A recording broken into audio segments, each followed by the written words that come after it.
Good morning, everyone. Once again, we believe in thriving, healthy, happy, cultivated families that are resilient and that we can provide restoration for them. We believe that everyone from the parents all the way down to the kids are living a healthy family wellness lifestyle that doesn't depend upon pharmaceutical medications and the constant use of over-the-counters or even rely on surgery. So that's the mission, that's the vision here, is to equip individuals and thereby extend to families, to equip them, to empower them, to inspire and educate with resiliency, with restoration. How do we do that? We take care of one individual at a time through artful spinal chiropractic adjustments and nutritional medicine. If you are unsatisfied with your primary care physician, if you are unsatisfied with your general practitioner, if you are looking for more efficient, effective, and sustainable wellness methods, the Michigan Family Wellness Clinic may be the best place for you. We are natural, we are alternative, and we provide artful spinal chiropractic adjustments that keep your body strong, that keep your nervous system resilient. Furthermore, we combine that with nutritional medicine. So this is not food. We're not getting calories from these things. But if we can support people's organs, if we can support their bodies, then that way those chiropractic adjustments are going to hold stronger. How many people have been to their chiropractor that's next to the subway or in the strip mall and they're told, yeah, I want to see you 3 times a week for the rest of your life? That is unethical care. That is unmoral care, in my professional opinion. That's not what we do here at the clinic. So this morning's webinar is, again, inspiring, equipping, and educating the families in this community on the principles of neurology, the things that you can do at home yourself and with your family to become more resilient, and we're going to apply that to real food nutrition. So let's just give people some time to join up with us here, and then we'll go into our empowering discussion this morning on our Facebook Live webinar. So let's do our split screen here. I believe our audio is good. I believe our video looks good as well. And let's go ahead and get the split screen going. There we go. Again, I love leveraging technology here so that we can equip, empower, and inspire as many people as possible. All right, just a few more seconds here. I always get excited for these. I know I have to talk for about a good 20-30 minutes, so just trying to keep the throat hydrated there. All right, so here we go. Once again, the best way to learn more, there's so much information to cover, you guys. The best way to learn more is to sync up with us on your iPhone or your Android device by searching for the Michigan Family Wellness Podcast. We have an entire online, on-demand audio library where you can learn more about everything we're talking, more about the family wellness lifestyle, so that when you're driving around, when you're doing chores at home, you can have this on in the background that teaches you more practical applications on how to elevate your own personal lifestyle and your family wellness lifestyle. So once again, too much to cover in one 20 or 30-minute talk. That's why I divide these up into sections. But then also the Michigan Family Wellness Podcast, completely complimentary, completely on demand, all for you guys. All right. I also want to say before we get started here, we have our October event here at the office, and that is focused on metabolic detoxification and cleansing, especially for the women in our community, especially during this fall season. A little bit more on that. It's advised, it's ideal if we can do a metabolic cleanse or a detox twice per year. So a lot of people like to do this, New Year's resolutions, the first of the year, everyone feels convicted, and then that gets them going into the brand new year. So that's great. That's fantastic. Here's the thing. The timing of this is ideal because we're coming off of the summer. We've been going to weddings and graduate parties and summer barbecues and all the social events. And let's just face it, You know, there's that social pressure to cheat, to have that extra piece of cake, to have those extra sweets, you know, things like that, to not eat as clean and as healthy. Therefore, all of that starts to build up and accumulate in our gut, all right? Now, contrast that with the season of the holidays. So November, December, all of that's right around the corner. And what I want to avail you guys to is now is a great time. This October season right here, this fall cleansing, this is a perfect time to reset our metabolism, to clean out the gut, if you will, to reset our gut inflammation, to encourage weight loss and detoxification and drainage so that we can enter the holidays with a clean slate, if you will, and furthermore, be even more equipped and more ready to do and stay committed to those New Year's resolutions. So that's coming up on October 25th at 6:30 right here at the offices of Michigan Family Wellness. All right, so jumping back into part 3 of our discussion for today, what I want to tell you guys, let's actually just jump back a little bit where we left off with part 2. Okay, so we have 4 neurotransmitters, and they are acetylcholine, serotonin, GABA, and dopamine. Okay, now there are medications that can augment or modulate the function of all of these neurotransmitters. The message that I want you guys to hear this morning is that those medications, over time, they hijack your brain. You can develop dependence on serotonin, GABA, and dopamine pharmaceutical medications. Okay, it's not that we're anti-medication, only for a short period of time though, because we are seeing people in their 30s, people in their 20s, they're starting these pharmaceutical medications and they're staying on them long term, and by the time they're in their late 30s, early 40s, their brains are dependent upon those medications and going cold turkey, the withdrawal symptoms, that is not a good solution, okay? The unique thing that we left off with part 2 of our series here is that acetylcholine is unique among the neurotransmitters, okay? Choline comes from a great food source is eggs, okay? Acetylcholine is abundant throughout the body.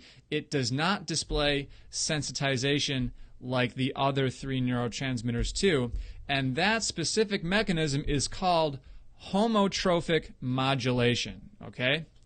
So, like I said, all the other neurotransmitters, you can develop a dependency. They can be sensitized, okay, via the pharmaceutical medications, all right? Acetylcholine does not display or does not exhibit those properties, which is why using something like acetyl-CH active, using huperzine moss, there are these different vagal things that really charge and prime our vagus nerve. So go back to part 1 for healing the vagus nerve, increasing our parasympathetic tone, and healing brain fog and fatigue, inability to concentrate. I've also used this within the context of ADD and ADHD. A lot of kids that have trouble focusing, kids that have trouble concentrating, we need that acetylcholine in our brains, in the synaptic cleft, for concentration, for focus. Okay, so when combined with the vagal neurology exercises, this can be a very powerful natural therapy. So just some comic relief here with a little bit of our dolphin brain fart. This is kind of deep material here, so I like to keep it light and relaxed. Once again, SSRIs, benzodiazepines, D2 blockers rob the body's ability to make neurotransmitters synthesis and use them for receptor sensitivity, use them being the receptor sensitivity for proper brain function. Okay? Let's talk a little bit about depression. Now, these are some old statistics here, but when you look at depression clinically and you look at disability, you'll see that depression is the number 2 cause of disability. Okay?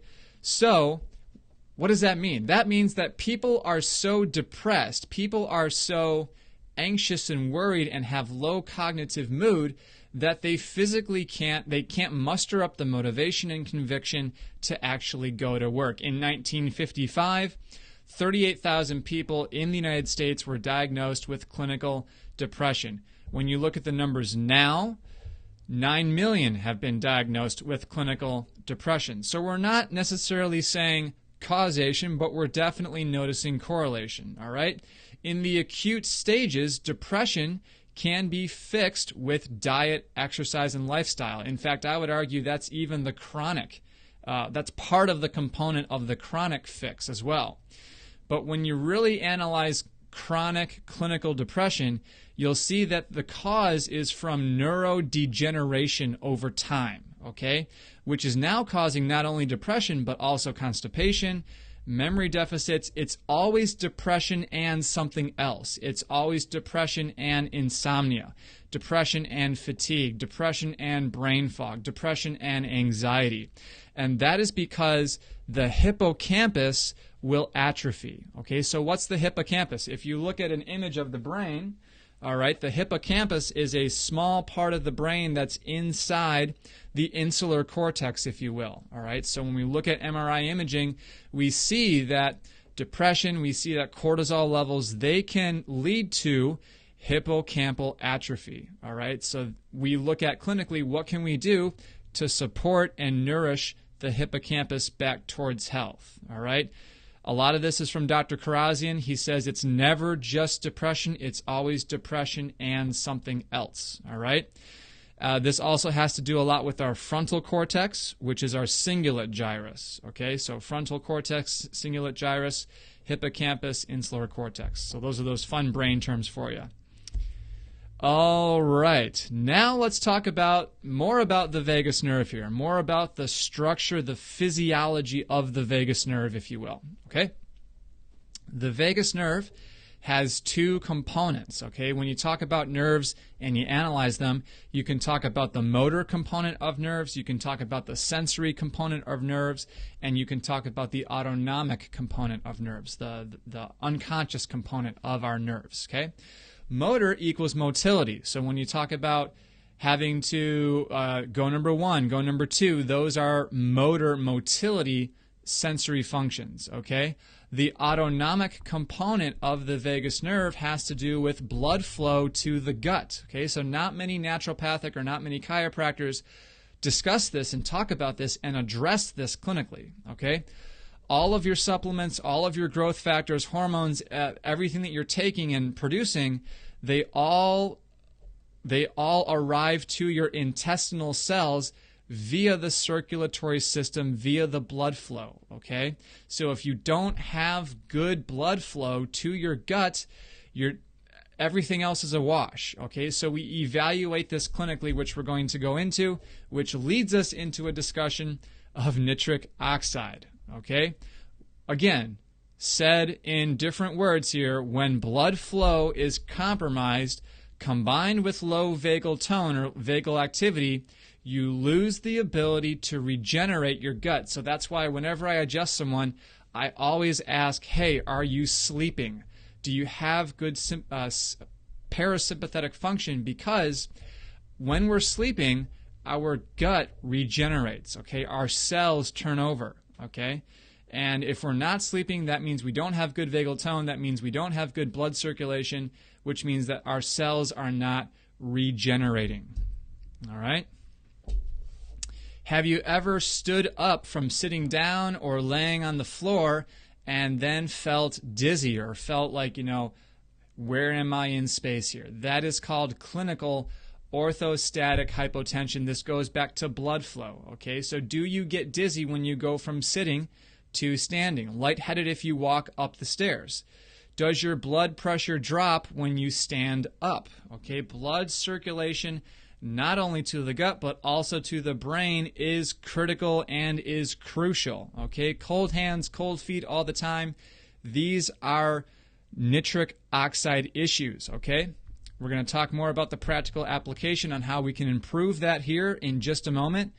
Again, this is our nitric oxide discussion.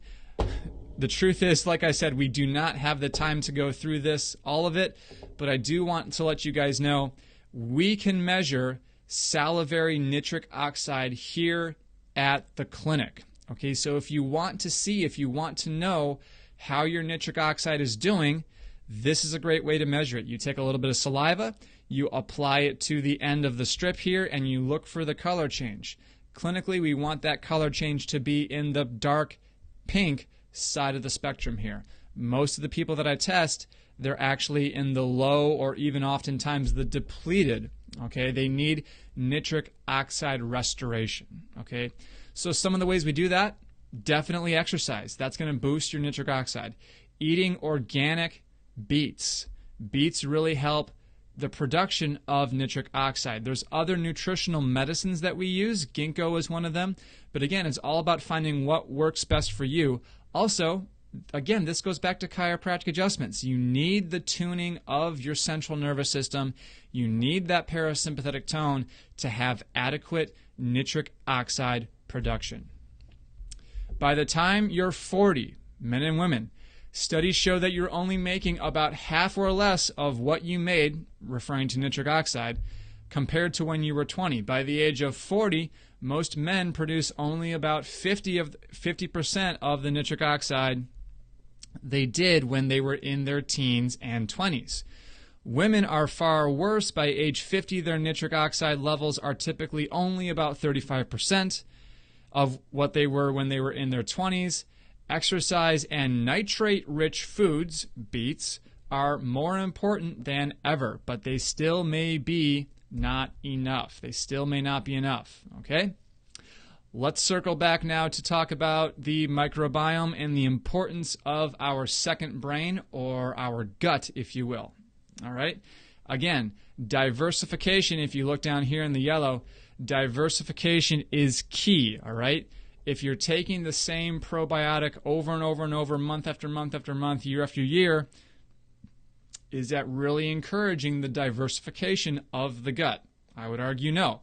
So you clinically need to rotate which probiotic strains that you're using so that you really get the diversification of that genus, strain, and species. We'll talk more about this at our Women's Fall Cleansing event and how we can leverage probiotics as a tool to help us heal our bodies, sleep better, have more energy, and live a better life. Live more life per moment.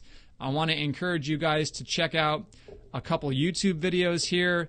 The Invisible Universe of the Human Microbiome. This is an NPR. There's a great TED Talk here as well. Mind-Altering Microbes, How the Microbiome Affects the Brain and Behavior. This is from Elaine, not even going to try to say that last name, Hsiao. Let's go with that. But here's the point, guys. Our microbiome comes, that gut seeding comes from traveling down the birth canal. So, can you imagine that if we're constantly having C-sections, cesarean sections, that those babies, they're not getting the seeding of their microbiome, all right? So, again, causation versus correlation. We can't say that there's direct causation between the skyrocketing rates of the cognitive disorders in children, but we can say that there's a correlation between the rising rates of cesarean section and the rising rates of childhood cognitive diseases, okay? So the big idea here, the big clinical application is, what if we could, without invasive or dependence promoting procedures, so surgery and medications, treat autism, depression, obesity, diabetes, metabolic syndrome, and conditions like multiple sclerosis, autoimmune conditions, okay, by addressing the microbiome, okay? If you've heard of the stool transplants that they're doing now for Alzheimer's, for dementia, they're getting dramatic results. So if that doesn't show you or serve as an example to you of how effective these therapies can be, I'm not saying everyone needs a stool transplant, by no means at all. But for the people that have a really dysbiotic environment, for the people that don't have good gut microbiomes, using probiotics, using prebiotics, and considering, in extreme cases, the stool transplant, that might be the best thing for them. Furthermore, you can look at a example of all the pathologies that we see with the colon. We have the appendicitis, we have the ileocecal valve down here at the bottom left, the hepatic flexure, ulcerative colitis, diverticulitis, diverticulosis. We have different bacterial infections, different forms of colon cancer, polyps that form. There's so much pathology that can occur in our gut, and this is only just the large intestine, okay? And again, the application here is, how do we heal this tissue of our bodies? We do that through chiropractic adjustments, nutritional medicine, and great tools like probiotics, prebiotics, and like I said, in extreme cases, considering stool transplants, okay? If you really want to go down the rabbit hole here, there's the Bristol stool chart. The traditional Chinese medicine doctors will tell you each day you should be producing in circumference your thumb to your index finger in diameter, and from your wrist to your elbow in length in terms of your stool production. It should be roughly the circumference from your thumb to your finger and the length from your wrist to your elbow. Okay, so that's, again, over a day, not all at once. That would be interesting. So, okay. So again, that's just very detailed information there for the people who enjoy that. Here is a great example of the external. So here we have the hemorrhoidal plexus, if you will. Okay, these veins right here that are down by the rectum below the valves of Houston here, this is the hemorrhoidal plexus. Okay, so when blood flow is not circulating well in the hemorrhoid plexus, we get, guess what, hemorrhoids. Okay, so when you look at the therapy of the organic coffee enema, this is the mechanism of the organic coffee enema. The organic coffee, the caffeic acids, they are taken up by the hemorrhoidal plexus, okay? This plexus of veins they're actually portal veins. Well, what does that mean? Portal veins go back to the liver, okay? So we can leverage the effects of caffeic acids of organic coffee enemas, and we can shunt them directly to the liver via the hemorrhoidal plexus, via the enema delivery, okay? So again, this is a low enema. This is not colonics where we're trying to get coffee way up into our colon and way around, all the way down to our ileocecal valve. We're trying to get that organic coffee right down there near the hemorrhoidal plexus, okay? And that's where the therapy is most effective. So for some cases, for some patients, I will actually recommend and instruct them how to do an organic coffee enema. Again, a very powerful therapy when done correctly, a very damaging therapy when done incorrectly. Okay? Let's talk more about neurodegeneration versus neuroplasticity. Okay, these are concepts, these are principles. The brain can grow and adapt if we stimulate it and use it. Okay? Likewise, the brain will atrophy, our nerves will atrophy if we do not stimulate them and use them. It's the same principle for skeletal muscle, all right? Again, some suggestions here, playing the Lumosity app on your phone, playing Sudoku, vagus nerve functional neurology exercises, all of these things are very good for our brain. Just in general, guys, I know we're doing, something here on social media, something here with screens, but overall, if you can eliminate and budget your screen time, especially for your kids, that's one of the best things you can do for your brain. Get the kids' noses in a book, have them feel the book, look at the pages. That's some of the best things for our brains. Blood sugar imbalances and dysglycemia with stress. Okay, so these are some of what we call deal breakers. Clinically, when we're working with a patient, if we cannot regulate blood sugar, if we constantly have cortisol surging through our veins and our blood vessels, the case is going to be a wash. So we got to be able to do things like eat a small snack, I'm talking like a bite or two, every couple hours to help stabilize our cortisol levels and our blood sugar levels, okay? Not going to spend a ton of time here because that's usually a pretty easy thing to get people to do, and it's just a matter of consistently applying that over time. Again, you guys, more great videos here. I really encourage you to check these out on YouTube. There's the Skinny on Obesity by Dr. Lustig, where he outlines and clarifies the connection between sugar, specifically white refined sugar and excess carbohydrates in our diet, with the rising rates of what he calls the metabolic syndrome. Okay? More comic relief here for our little brains. We can talk briefly here about glyphosate. So here's the thing. This is where I get frustrated.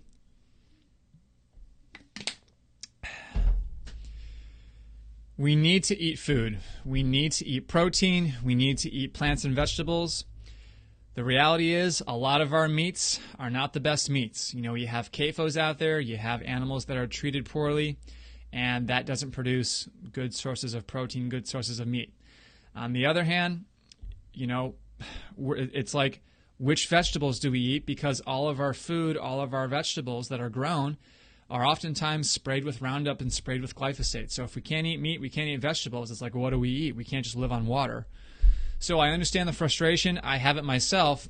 That's why I highly recommend, as much as possible, look for organic food, both organic grass-fed, grass-finished meats, but also organic non-GMO vegetables, okay? Plant-based nutrition, plant-based protein, because those are the nutrients that are not going to be as sprayed by chemicals, by Roundup, by glyphosate, okay? These are pesticides. They are neurotoxins. They are not good for our bodies. Clinically, we look at echinacea for some of these cases. Echinacea makes its own pesticide. We can use echinacea as a medicine to defend against glyphosate poisoning or Roundup toxicity. Again, more just a demonstration of GMOs versus hybrid foods. Not going to spend a whole lot of time on that.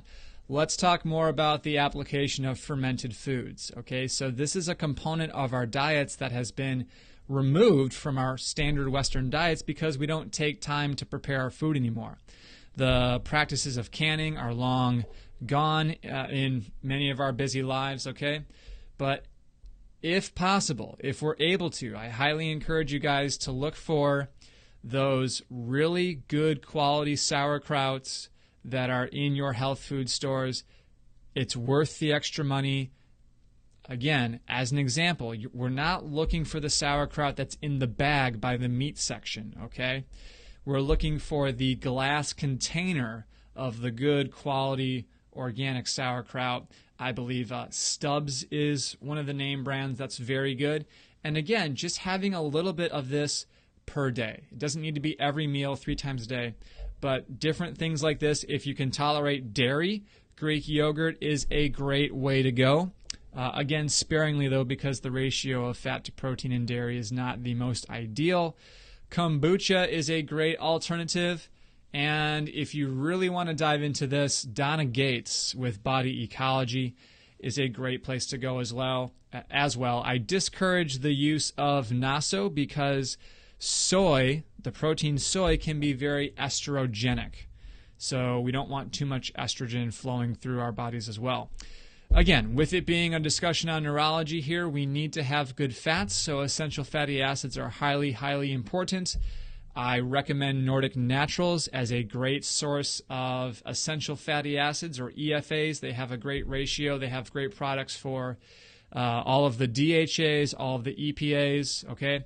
Because this is what our brain is made of. Our brain is made of fat, so we have to have these good fats for proper brain health.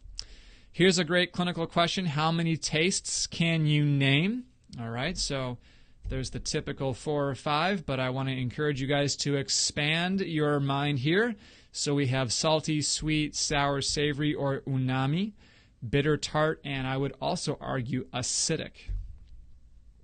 All right, the point here is that the taste of bitterness, Mara for a biblical reference, is the only taste that neurologically fires the signals for digestion, the signals for the release of cholecystokinin from the gut, from the gallbladder, the release of salivary amylase from our mouth and from our salivatory glands, okay? Sweetness, savoriness, tartness, sourness, they do all not fire digestion. They don't signal digestion in the same way as bitterness does. So that's why eating bitter foods is very, very important. So your olives, I love black Kalamata olives. arugula, any kind of green leafy vegetable. Those are the bitter foods that you want to be eating. Okay. Also, dark red wine is very good, very bitter. Okay, that fires digestion. Vagal tone. Again, it's all about the vagus nerve here. Okay, so not only can we improve vagus nerve tone by chiropractic adjustments to the upper cervical spine, but we can also influence the vagus nerve by points in the ear. Okay, as you can see, if you can follow our mouse here, the very bottom part of the ear canal, on the very external part of the ear canal, there is a branch of the vagus nerve, okay? The lateral surface of the tympanic membrane, the external acoustic meatus, okay? If you take your finger, if you take a Q-tip and you stimulate that part of the ear, you are firing and signaling your vagus nerve. So this is something that I tell people clinically to do if they want to improve their vagus tone, their vagal tone. Aromatherapy, again, this is a unique. I love the things that are unique, okay? All of our other senses, so taste, sight, sound, okay, touch, they are all similar in the sense that those impulses on our nerves go up our spinal cord to our thalamus, and then they go to our cortex, okay? Aromatherapy is unique. Olfaction, smell is unique because it does not synapse in the thalamus first, okay? It goes straight to the frontal cortex. So that's why aromatherapy is so powerful and so effective. Okay, practical applications. Just eat real food. Probiotics, consuming fiber, very, very important for regularity. Fermented foods. We talked about organic coffee enemas. We talked about the functional vagal tone exercises, aromatherapy. We have to reduce our stress and reduce our consumption of sugar, and we have to rest more.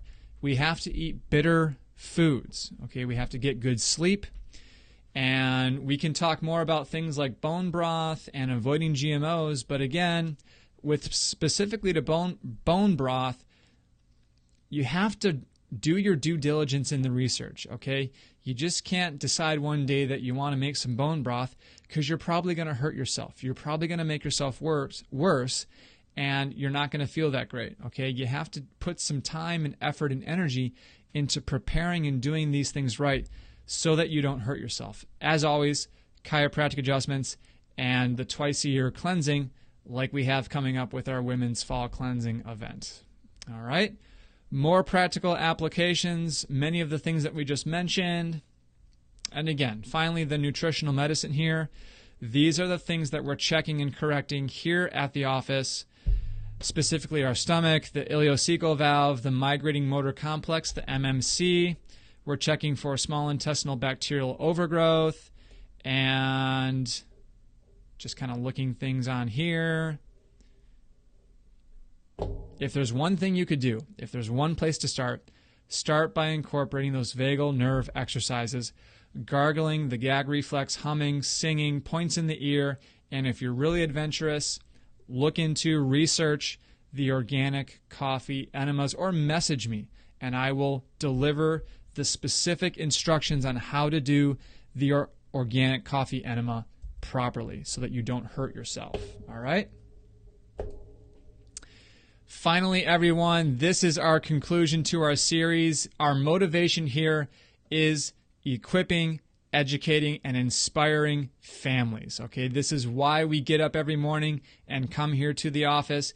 You know, there's so much information out there, and all of this is great, but when the rubber meets the road is where the relevance happens and the life transformation occurs.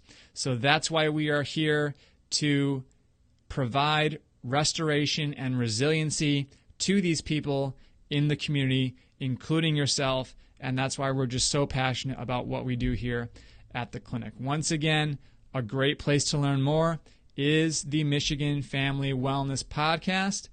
And before we sign off here today, I just wanted to remind everyone that on October 25th at 6:30 p.m. is our Women's Fall Cleansing event.